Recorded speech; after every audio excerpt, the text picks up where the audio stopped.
Crónicas de Espanto. Bienvenidos a la Casa del Terror, donde los huéspedes más importantes son el crimen, el miedo, la curiosidad y la angustia. Comenzamos.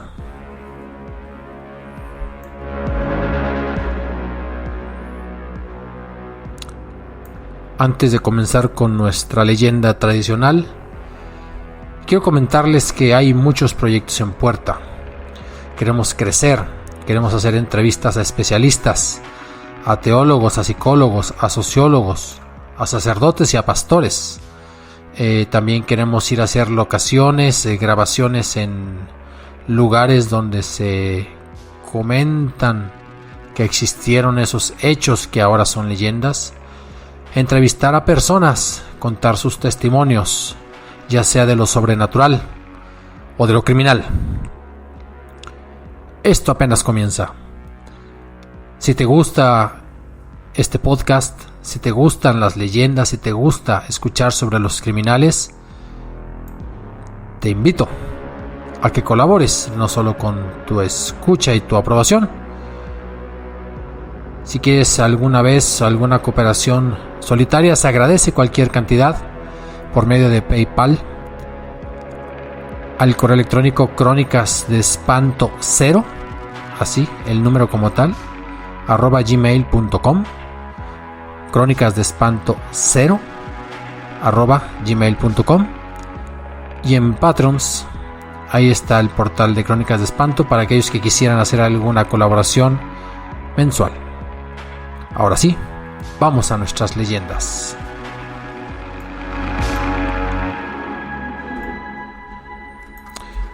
En tiempos de la colonia,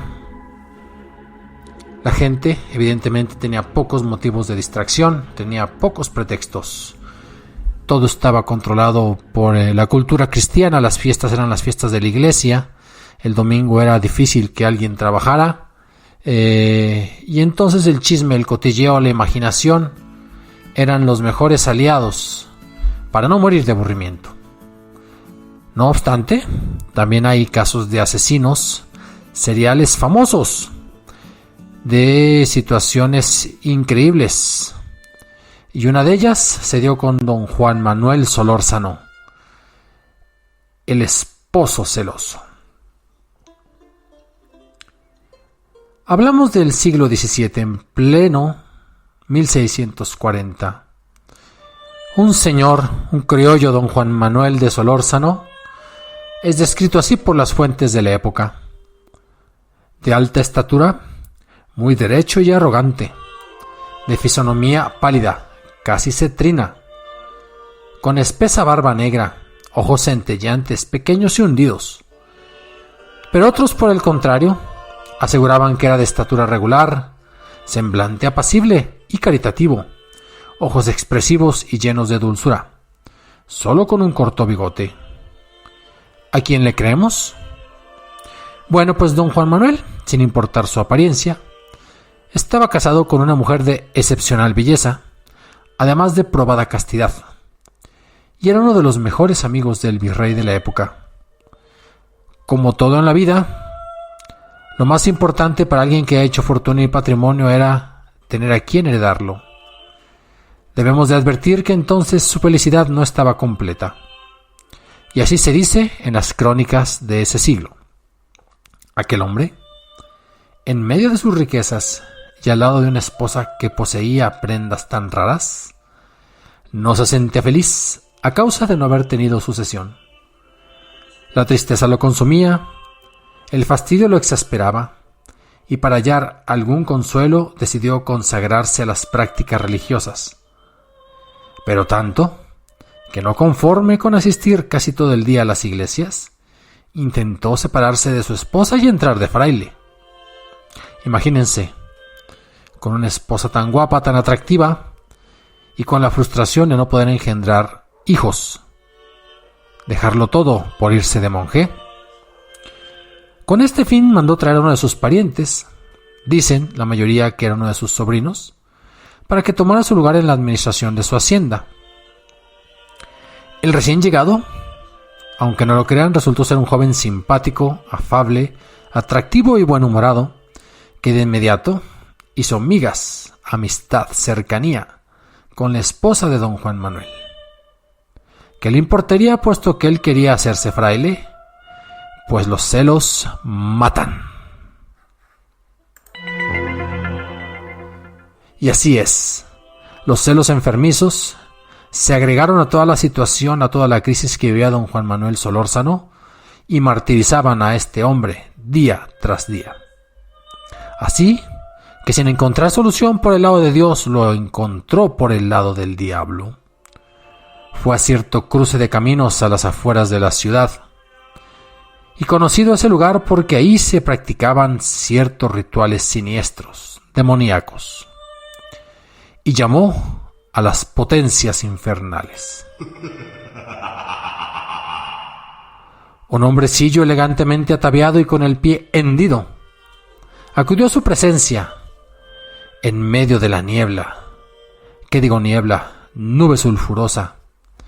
Y este hombrecillo le confirmó sus sospechas. Su esposa lo engañaba. Pero además le ordenó lo siguiente: que saliera a las 11 de esa misma noche de su casa y matara al primero que se encontrara. Así lo hizo don Juan Manuel, y al día siguiente, cuando creyendo estar vengado, se encontraba satisfecho, porque suponía que el hombre con el que su esposa lo engañaba era el que salía a esas horas de la noche de la casa, pues resulta que el demonio se le vuelve a presentar y le dijo que aquel individuo que había asesinado era inocente, pero que siguiera saliendo todas las noches y continuara matando hasta que él se le apareciera junto al cadáver del verdadero, del único, del culpable. A partir de ese momento, don Juan Manuel se pertrechaba todas las noches en las cercanías de su domicilio, que hemos de decir que era una casona que se encontraba en lo que hoy, con los nombres actuales, se llamaría la calle de República de Uruguay, en pleno centro histórico de nuestra ciudad capital del país. Y entonces, ataviado con un sombrero de ala ancha, con su capa de lluvia, esperaba. Y cuando un desprevenido pasaba por ahí, don Juan Manuel preguntaba desde las sombras: «Perdone usted, ¿qué horas son?». Cuando el desdichado le contestaba que eran las 11 de la noche, sacaba un cuchillo y le atravesaba el corazón. El asesino ejecutó dicho ritual una y otra vez, incontables veces, dejando una estela de muertos que pronto atemorizó a la ciudad entera, la cual estaba presa de un asesino serial, del cual ignoraban su origen y desconocían por ende su destino. Una mañana la autoridad tocó a su puerta. «¿Reconoce usted a esta persona?», le preguntó el representante real, al tiempo que le mostraba un cuerpo inerte sobre una carreta. Era el cadáver de su sobrino. Don Juan Manuel disimuló, pero sin embargo, un gran remordimiento hizo presa de él. Después de todo, el recién asesinado había cumplido a plenitud y cabalidad con las encomiendas que le había encargado su tío, y había mostrado una honradez a toda prueba, y hasta donde él podía comprobar, un respeto profundo hacia la esposa de él, de su pariente. Abrumado, se presentó en el convento donde había pretendido ingresar, y le solicitó a uno de los sacerdotes que le impusiera una penitencia. El eclesiástico le pidió que por 3 noches se presentara a la medianoche en la horca de la Plaza Mayor, que rezara un rosario y que no desistiera de su empeño, sin importar lo que escuchara, sin distraerse con lo que viera. Don Juan Manuel hizo lo ordenado. En la primera jornada, escuchó una voz sepulcral que le reclamaba rezar por su alma. En la segunda jornada, lo aterrorizó la visión de un cortejo de fantasmas.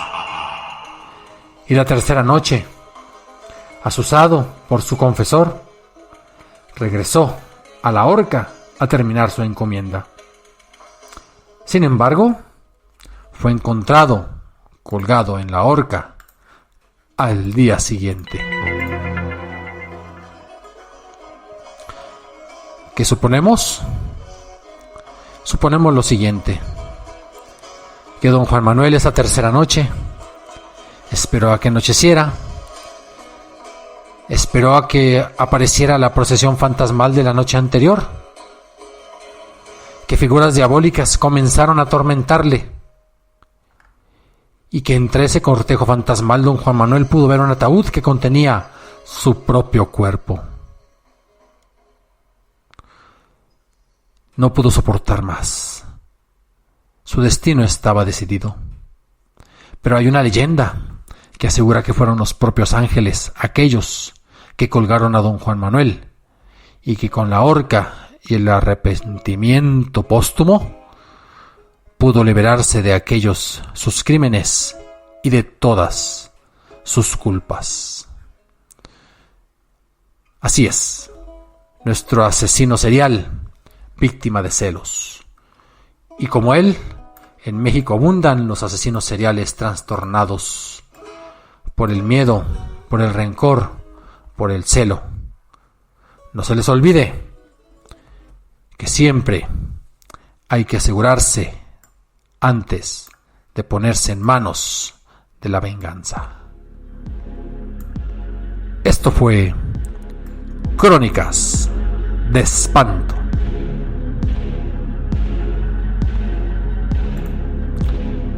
Créditos al periódico La Jornada, al portal Letras para Volar, a las leyendas del México colonial y a la revista muy interesante Crímenes Mexicanos.